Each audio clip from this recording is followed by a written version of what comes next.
prices have maintained their grip once again on the Lal Street. The benchmark indices today continue to see red. Sensex and Nifty ended the day with cuts of close to 0.5%. We'll just pull that up for you.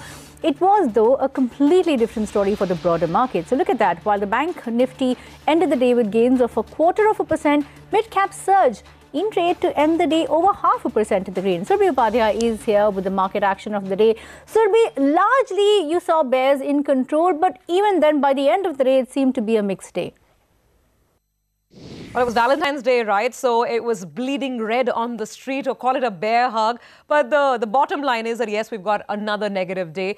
The better part of it is that there was a lot of mid-cap participation today and lots of earnings-driven action led stocks higher. There was some volatility. Today was also the first day we had the Nifty weekly options, the new product that's been launched. That had expired today, so it led to some volatility on the index. Let me come down to the stocks then.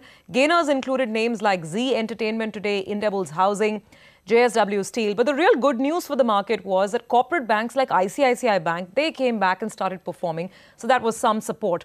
The stock of the day, of course, was Yes Bank. What a relief and what a Valentine's Day gift, really, from the Reserve Bank of India, with the divergence issue finally behind it. 30% up move. Quite a dramatic day for this stock.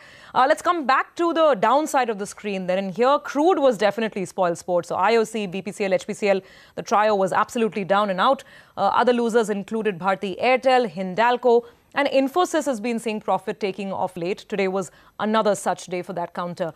Let's come to earnings. Some very interesting reactions. Great numbers from United Breweries. Very strong, solid volume growth. So that stock really rallied in the dying moments of trade. Good numbers from Ashok Leyland. That stock was about 5% higher.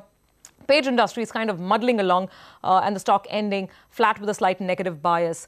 Mid-cap gainers included DHFL, CG Power. Now, these are stocks that have been beaten down black and blue. Perhaps it was shorts taking some profits today, but an interesting up move on these names. Reliance Nippon is quite interesting. One of our colleagues has done a story that Nippon Life might be increasing its stake and maybe buying some stake from Reliance Capital.